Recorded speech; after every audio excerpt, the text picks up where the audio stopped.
Umbrella's biggest problem was never making something powerful. The T-Virus could do that in its sleep. Their real problem was making something they could actually control. Today I'm ranking and explaining every Tyrant in the Resident Evil franchise, from the weakest to the strongest. And we're starting with the embarrassing first draft that nearly killed the entire program. Proto-Tyrant, T001. Here's the thing about the T001.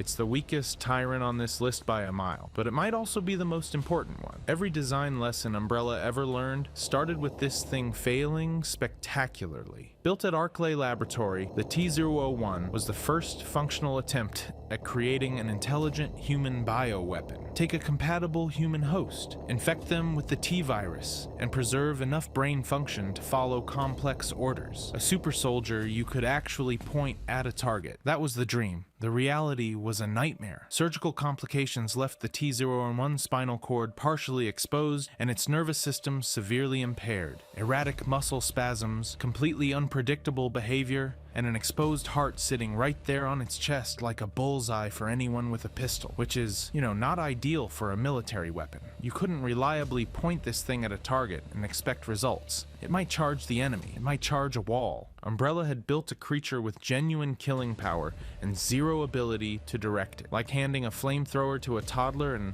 hoping for the best. And this is the core tension that defines every Tyrant on this list. The T-Virus naturally prioritizes raw biological power over structural stability. It wants to make something strong. It does not care if that something can follow a simple instruction like, kill that guy, not the other guy. Every model after this was an attempt to solve that exact problem. Rebecca Chambers and Billy Cohen defeated the T-001 twice during the 1998 incident, but the creature kept regenerating. It was Albert Wesker who finally put it down for good, with the remains destroyed when the Umbrella training facility self-destructed shortly after. The franchise's first Tyrant and its most catastrophic failure. But every failure teaches you something, and Umbrella learned a lot from this one. They just had to build something that actually worked, and that's exactly what they did next. Tyrant T002, the T001 was a disaster. Everyone knew it. But the T002, this is where Umbrella looked at the data and said, okay, we might actually have something here. The T002 was the first Tyrant that worked. Not perfectly, not without problems, but it functioned. It could think, it could fight, it could follow orders. Intelligence was measured at almost the same level as its pre-infected human form, which is a massive leap from the T001, flailing around like a broken wind turbine with a spinal cord hanging out, and the physical specs backed it up. Superhuman strength and speed far beyond anything a normal human could match. Its left hand had mutated into a massive claw capable of impaling a human being like a kebab skewer. A single strike could knock out trained STIRS operatives, which is, not ideal for the operatives. But here's where it gets complicated. That intelligence everyone was so excited about, it was actually a liability. A dumber Tyrant follows orders because it doesn't know how to do anything else. The T002 was smart enough to have its own ideas. It could pursue independent interests beyond its program directives. Umbrella essentially built a weapon that could decide it didn't feel like being a weapon anymore. Then there's the exposed heart, sitting right there on the chest cavity, beating away for everyone to see. One critical vulnerability that any combatant with decent aim could exploit. This single design flaw haunted the entire Tyrant project going forward, and you'll see Umbrella trying to fix it in basically every model from here on out. The T002 was also stupidly rare to produce. Only an extremely small percentage of the human population possessed the right genetic markers for intelligence-preserving T-virus mutation. You needed a biological lottery winner just to have a shot at making one. Great business model. Still, the T002 proved the concept. Every model after this exists because this one worked just well enough to justify the budget. But if you think a smart Tyrant with a heart problem was hard to manage, wait until you see what Umbrella cooked up next. Tyrant C Umbrella looked at the T103 and said, what if we made it smarter and deadlier? And then they tried. And then it barely mattered. The Tyrant C is an advanced Tyrant model encountered in Resident Evil. Dead aim, deployed aboard the Spencer Rain cruise liner during a bioterror incident orchestrated by Morpheus D. Duval, and on paper, it's a nasty piece of work. Gray-skinned, massive, and built like something that crawled out of a meat locker with a grudge. Where the standard T103 is a lumbering wall of muscle that swipes and charges, the Tyrant C is noticeably more agile. It moves with a fluidity that feels wrong for something that size, closing closing distance fast and hitting with devastating physical attacks. Its strikes can down you shockingly quick. You blink at the wrong time, you're done. So more aggressive than the T-103, more mobile than the T-103, more unsettling than the T-103. This thing should have been the definitive upgrade. Here's the thing. Umbrella built a sports car and forgot to put a gas tank in it. The Tyrant C's biggest problem is that it never got a chance to matter. It was deployed in a single contained incident on a cruise ship, fought by one operative, and that was it. No mass production, no field deployment across multiple operations, no legacy. It's like hiring a bodyguard who can bench press a truck but only ever works one shift. Hey, could you protect this ship? Absolutely. Once. Then I'm going to retire permanently, and that limited scope is what defines this entire model. Enhanced over the base T-103 and combat capability. Completely irrelevant in the broader Umbrella story. You can be the deadliest thing on a boat, but if nobody ever deploys you again, you're not a weapon. You're a footnote. The Tyrant C's appearance in Dead Aim is essentially its entire lore presence, and that tells you everything about how the franchise treated it. Impressive in a vacuum, forgotten the moment the credits rolled. But if the Tyrant C's problem was never getting a real chance to prove itself, the next model on our list had a far more embarrassing dependency issue. Tyrant T091. Umbrella Europe looked at the T-virus and the G-virus, two of the most devastating mutagens ever created, and thought, what if we just smashed them together? The result was the T+G viral strain, a T-virus variant that mutated upon contact with the G-virus, all crammed into a single Tyrant specimen. On paper, this should have produced the most dangerous bioweapon in Umbrella's entire catalog. In practice, they created a Tyrant that couldn't even do the one thing they designed it for. Here's the thing. The T091 was supposed to generate powerful bioelectrical abilities, essentially turning a Tyrant into a walking power plant that could weaponize electricity. That was the whole selling point of the T+G fusion, but the specimen completely failed to produce those intended bioelectrical properties. You take the two most dangerous viral agents on the planet, combine them, and the result just sits there doing nothing special. It was the Tyrant equivalent of buying two sports cars and welding them together, only to find out it doesn't start. Umbrella, to their credit, looked at this and said, yeah, this is a failure. And they were right. The entire point of engineering a T+G Tyrant was to create something beyond what either virus could achieve alone. A bioweapon that can't deliver on its core design function is not a weapon. It's a very expensive, very angry disappointment. Here's where it gets slightly interesting though. Despite being classified as a complete operational failure, the T091 was later stolen by Morpheus D. Duval, which means somebody looked at this glorified biological paperweight and thought, I can work with this! Whether Morpheus saw potential in the T+G strain itself, or just wanted the specimen for further research, the theft suggests the fusion concept wasn't entirely worthless, just catastrophically underwhelming in its first iteration. Ultimately, Umbrella abandoned the T+G approach altogether, pivoting back toward parasitic enhancement and conventional T-virus modification. The T091 stands as proof that combining your two best ingredients doesn't automatically make a better product. Sometimes you just get something that doesn't do anything at all. But if the T091 was an embarrassing failure of ambition, the next Tyrant on our list took the opposite approach and succeeded by being as obedient and unassuming as possible. Ivan. Every Tyrant on this list was designed to do one thing: kill you in the most obvious way possible. Giant claws, exposed hearts, 8 feet of gray muscle stomping through a hallway. You see them coming, that's the point. But the Ivan wasn't designed to kill you. It was designed to stand next to you, and you'd never know what it was. The Ivan is a specially re-engineered T-103 derivation, built from the ground up as a personal bodyguard for Colonel Sergei Vladimir, the director of Umbrella's security and paramilitary forces. At least 2 specimens were created, always deployed as a pair, and here's what makes them genuinely unsettling. They looked human.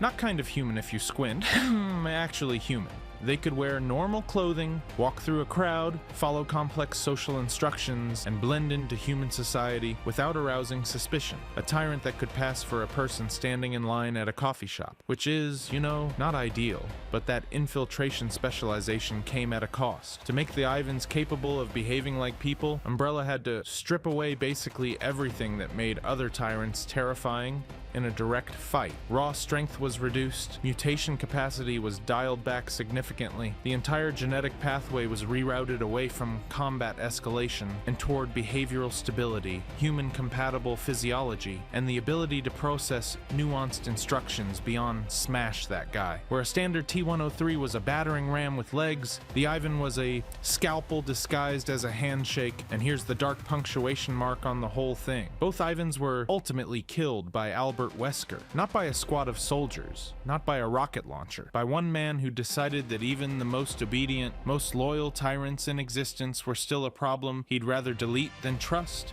Two specimens engineered specifically for loyalty, killed by someone who understood exactly how dangerous that loyalty could become if it ever pointed in the wrong direction. But if the Ivan was Umbrella's attempt at subtlety, the next entry is what happened when they stopped being subtle entirely and just started printing tyrants like newspapers. Tyrant T-103, this is the one. The tyrant that completed the entire project. Every failure, every exposed spine, every mutated disaster before it was building to this moment. The T-103 is Umbrella's real victory, and it's not because this thing is the strongest tyrant ever made. It's because it's the first one they could actually control.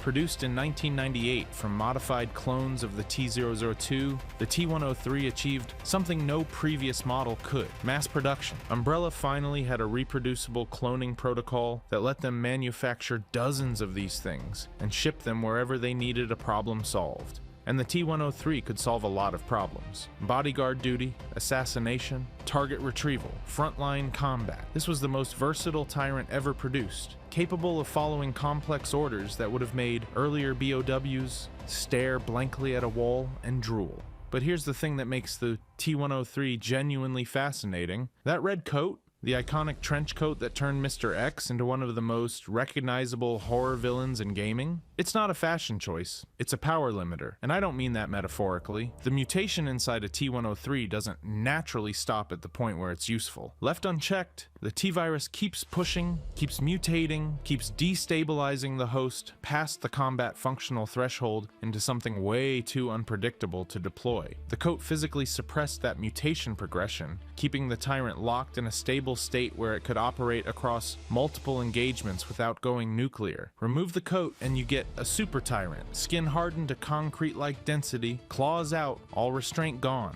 which is, you know, not ideal when your mission was retrieve this one specific item quietly. That's the real genius of the T-103. Umbrella stopped asking how do we make it stronger and started asking how do we make it listen.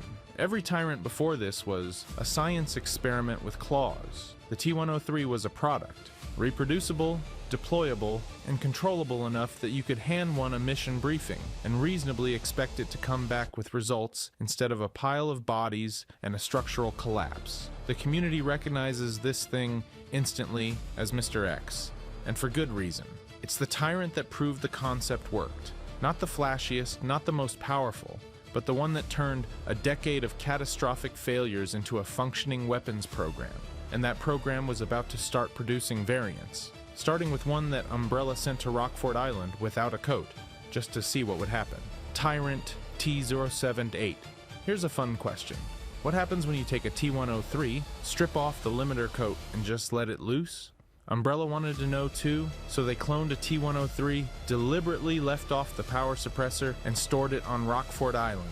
Not as a frontline weapon, not as a field test against enemies, as a security measure for one of their military installations. Then the viral outbreak hit, and the T-078 was released to do what tyrants do best: hunt down survivors. Specifically, it was sent after Claire Redfield and anyone else unlucky enough to still be breathing on that island, which tells you everything you need to know about Umbrella's contingency planning. Hey, the base is overrun with zombies, and everything's on fire. Release the 8-foot murder clone. That should tidy things up. But the T-078 wasn't just a standard T-103 with its coat ripped off. It developed its own unique combat adaptations. Most notably, its claws were blunted, not sharpened into piercing weapons like earlier models, but flattened into what essentially functioned as biological battering rams. Every hit delivered devastating blunt force trauma rather than slashing damage. Think less scalpel, more sledgehammer wrapped in skin. This thing wasn't designed to stab you. It was designed to cave your ribcage in like a cardboard box.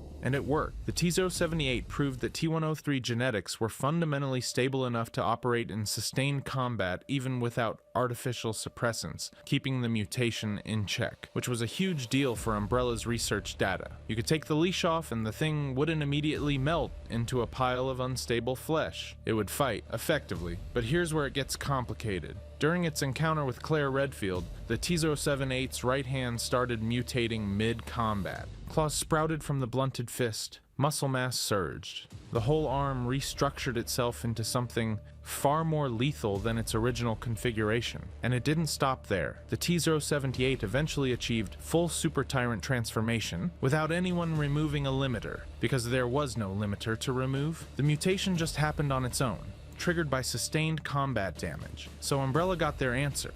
Can a T-103 function without a power limiter? Yes. Will it stay stable forever? Absolutely not. The uncontrolled mutation remained an inherent risk baked into the platform's genetics, and the T-078 proved it in the worst way possible. A security asset that turned into exactly the kind of catastrophe it was supposed to prevent. But if the T-078 showed what happens when you remove the leash, the next Tyrant shows what happens when you replace it with a computer chip. Tyrant, T-400TP. If you put a computer chip in a monster's brain, who's really in control? That's the question Umbrella asked themselves. And the answer they got back was not the one they wanted. The T-400TP was an experimental subspecies of the T-103, stored in Umbrella's R&D center in Raccoon City, and it represented a completely different approach to the control problem. Every Tyrant before this one relied on some kind of external or biological method to keep mutations in check. The T-103 had its power limiter coat. The Ivans had their advanced intelligence carefully directed toward obedience. But the T-400TP was the first Tyrant to use internal electronic control systems instead. Microchips, integrated directly into its neural structure. Umbrella basically looked at a bioweapon and said, what if we just put a computer in it? And honestly, on paper, the idea was brilliant. The T-400TP underwent further genetic remodeling and refinement compared to the standard T-103 baseline, representing a more sophisticated iteration of the platform. But the real innovation was in the programming. Those neural microchips could be reprogrammed for entirely different mission profiles on the fly. A coat-wearing T-103 does one thing. It walks forward and kills whatever's in front of it. The T-400TP could theoretically be reconfigured for infiltration, assassination, retrieval, defense, whatever Umbrella needed that week. It combined the T-103's proven combat chassis with genuine programmable versatility, a weapon you could point in any direction and reprogram mid-mission, which is, a useful combination. But here's where it gets complicated. The T-400TP demonstrated apparent self-awareness, and then it rebelled against its researchers. Think about that for a second. Umbrella spent years trying to solve the Tyrant control problem. They went from limiter coats to directed intelligence to literal brain chips, and the monster still figured out it had a leash. Worse than that, it decided to pull. The electronic control systems that were supposed to make this Tyrant the most obedient model ever created instead gave it just enough cognitive framework to realize it was being controlled, and just enough processing power to decide it didn't like that arrangement. This is the fundamental paradox Umbrella never solved. You need intelligence for a useful weapon, but intelligence breeds autonomy, and autonomy breeds rebellion. You can swap out the coat for a chip, swap biology for technology, and the result is the same. The smarter you make the monster, the harder it fights the leash. The T-400TP proved that electronic control was not the answer, which meant Umbrella had to get creative. Really creative. And the next Tyrant on our list is what happens when a rogue scientist decides Umbrella's entire approach is wrong and builds his own monster from scratch. Thanatos. Here's a question worth asking. What happens when you take one brilliant scientist, remove him from Umbrella's corporate red tape, and let him build a Tyrant with zero oversight? You get Thanatos, and it might be the single most impressive Tyrant ever created by one person working alone. Greg Miller was a rogue Umbrella scientist who decided the company's entire mass production approach was holding back what Tyrants could actually be, so he went off the grid and built his own. He deliberately synthesized the T-002's combat specifications with T-103 research data, cherry-picking the best traits from both lineages and fusing them into something optimized purely for one thing: killing. Not guarding, not retrieving, not infiltrating, just killing as efficiently and violently as possible, and the results speak for themselves. Thanatos boasted speed and jumping abilities that made standard T-103 models look like they were moving through waist-deep mud. Its hands were uniquely enlarged, ending in devastating stabbing claws that could impale a target before they even registered the attack. In nearly every measurable physical category, this thing outperformed Umbrella's entire factory line. One guy in a lab, working alone, built a better Tyrant than a billion-dollar corporation with unlimited resources, which is, not a great look for Umbrella's R&D department. But here's where it gets really interesting. Thanatos might be the only Tyrant in the entire franchise that never betrayed its creator. Every other Tyrant eventually malfunctions, goes rogue, or turns on whoever built it. That's practically a job requirement, not Thanatos. It remained completely dedicated to Greg Muller's mission throughout the Raccoon City incident, hunting down UBCS operatives and survivors exactly as instructed. No rebellion, no independent agenda, just pure, unwavering loyalty to the man who made it. Hey boss, who do you want dead? That was the whole relationship, and putting it down wasn't simple either. Standard military ordnance couldn't kill it. You literally needed a specialized ampule shooter loaded with daylight, a purpose-built anti-Tyrant compound to finish the job. Without that specific weapon, Thanatos just kept going. And when it did take critical damage, it didn't die. It mutated into Thanatos R, its Super Tyrant form, because of course it did. The community loves this thing, and honestly, it's hard to argue with them. Thanatos is basically proof that Umbrella's corporate bureaucracy was the real bottleneck in Tyrant development. One scientist with a vision and 0 committee meetings created something that embarrassed the entire production line.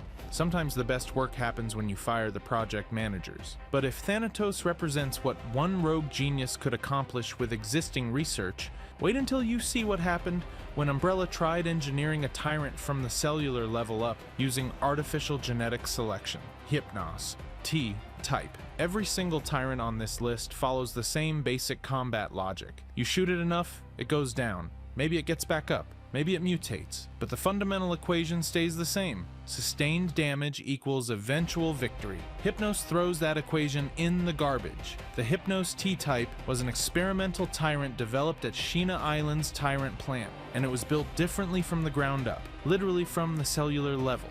Umbrella engineers created something called the Hypnos gene, a modified genetic strand that, when implanted into an organism, actively killed weaker cells through natural selection. Only the strongest cells survived. Only the strongest cells reproduced. The organism that grew from this process wasn't infected with the T virus and then shaped into a weapon. It was cultivated, cell by cell, to be the most efficient biological killing machine possible, named after the Greek god of sleep, which is a weirdly peaceful name for something designed to become more dangerous every second you fight it. Here's the thing that makes Hypnos genuinely terrifying. Every other Tyrant has a ceiling. You can theoretically outlast a T-103. You can pump enough rounds into Nemesis to slow it down. Hypnos was engineered so that every phase of combat ended with it in a stronger physical configuration than when that phase started. Fighting it doesn't weaken it, fighting it feeds it, and in its initial form, you wouldn't even think it was that threatening. It resembled a genderless, hairless humanoid with smooth white skin, almost mannequin-like. The only visible mutation was one slightly enlarged arm with small claws. Creepy, sure, but not exactly panic-inducing compared to what we've already covered. But then combat begins, and the Hypnos gene does exactly what it was designed to do. The mutations escalate fast. A mouthful of fangs, dramatically larger claws, upper body muscle mass ballooning with every engagement. Each time Ark Thompson thought he'd put this thing down, it came back looking less like a lab experiment and more like something that crawled out of a nightmare. And here's the kicker. After being apparently defeated by Ark Thompson, Hypnos was still alive, still mutating. It achieved even greater muscle mass, even larger claws, continuing to optimize itself without any external stimulus beyond the damage it had already absorbed. The thing was functionally impossible to wear down through attrition because attrition was its entire design philosophy. That's Umbrella's most elegant and most horrifying innovation right there. They didn't try to control mutation like they did with the T-103's coat. They didn't bolt on cybernetics or parasites. They weaponized natural selection itself and let biology do the work. Every bullet, every explosion, every moment of sustained combat just accelerated the process, which is, you know, not ideal. But if Hypnos represents Umbrella perfecting biological adaptation, the next entry represents them perfecting something far worse, a weapon that hunts you, learns from you, and absolutely will not stop until one of you is dead. Nemesis, T-Type. Here's the thing about Nemesis, the creature chasing Jill Valentine through Raccoon City, that's not actually a Tyrant. Not really. It's a parasite wearing a Tyrant-like suit. Let me explain. Umbrella Europe's No. 6 laboratory developed something called the NEA parasite, a separate organism designed to be implanted into a T-103 host. Every previous attempt at parasite implantation killed the host outright. The brain couldn't handle two competing systems, but with the T-103's genetics providing a durable enough body, the NEA parasite successfully hijacked the host's brain functions without shutting the whole thing down. The parasite became the brain, the Tyrant became the body, two organisms, one nightmare. And that symbiotic relationship changed everything. Nemesis doesn't just follow orders like a T-103, it strategizes. It adapts to opponent techniques in real time. It learns from failed attacks, picks up weapons, and executes complex tactical maneuvers with genuine self-awareness. We're not talking about a mindless brute stumbling toward a target. We're talking about something that watches you fight, catalogs what works, and then makes sure it never works again. If you damage Nemesis during combat, it undergoes regenerative mutations, specifically designed to counter the techniques that cause the damage. It literally evolves countermeasures against whatever strategy is hurting it. You found something that works? Congratulations. It won't work twice, but the real differentiator isn't the intelligence. It's how Nemesis mutates. Every other Tyrant on this list follows the same mutation playbook. Take damage, get bigger, sprout claws, develop thicker armor, more muscle, more bulk, more of the same thing but angrier. Nemesis breaks that pattern completely. Because the NEA parasite is running the show, the T-Virus doesn't strengthen the Tyrant body, it strengthens the parasite itself. So instead of growing bigger arms or denser skin, Nemesis grows more tentacles, more appendages, more of the alien organism that's actually in control. Which means every mutation pushes Nemesis further from humanoid and closer to something genuinely alien.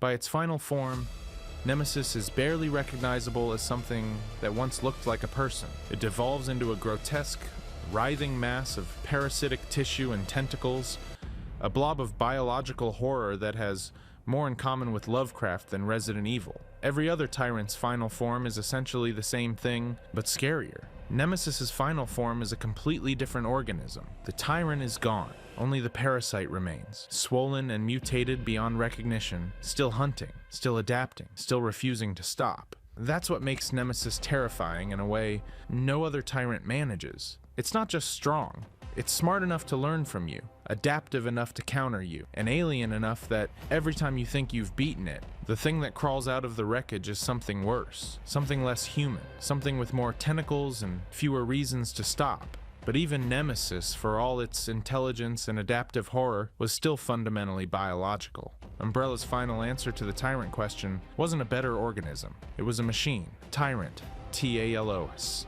Every single Tyrant on this list had the same problem, some version of the same problem. The biology was too unstable, or too stupid, or too rebellious, or too fragile in exactly the wrong spot. Umbrella spent over a decade trying to engineer the perfect soldier out of raw viral mutation, and every single time, the T-Virus found a new way to say no. T-A-L-O-S was Umbrella finally admitting defeat. Designated T-011, the Tyrant Armored Lethal Organic System wasn't a Tyrant in the way anything else on this list is a Tyrant. It was computer-controlled powered assault armor grafted directly onto a Tyrant's body, creating a biomechanical hybrid war machine that didn't just push the boundaries of bioweapon design, it abandoned them entirely. Here's the thing. Every previous Tyrant was engineered to survive a battlefield encounter. TA-LOS was engineered to dominate one. We're talking a homing missile launcher system mounted directly onto the creature, metallic alloy armor plating capable of withstanding missile fire,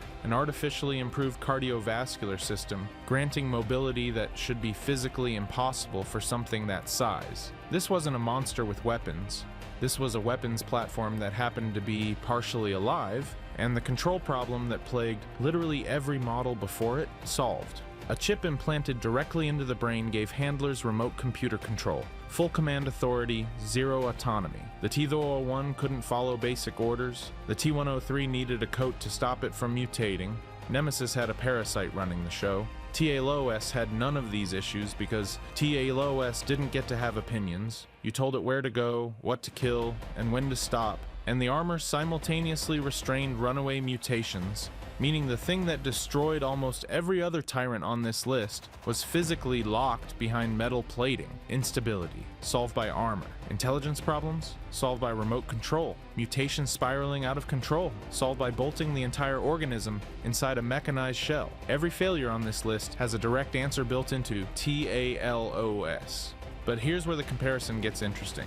TA-LOS stands alongside Nemesis T-Type as one of Umbrella's two ultimate bioweapons, the absolute ceiling of the Tyrant project. But they got there through completely opposite philosophies. Nemesis was biology pushed to its limit, a parasite hijacking a Tyrant's brain, granting intelligence, adaptability, the ability to use weapons and track targets across an entire city. Everything Nemesis could do came from organic systems. TA-LOS looked at all of that and said, or we could just use a computer and a missile launcher. It's the final admission that the T-virus alone was never enough. After a decade of trying to control biology, of breeding compatible hosts, of implanting parasites, of slapping coats on things and hoping for the best, Umbrella gave up on making the virus cooperate and just bolted machinery onto the problem instead. Nemesis was the dream. TA-LOS was the reality.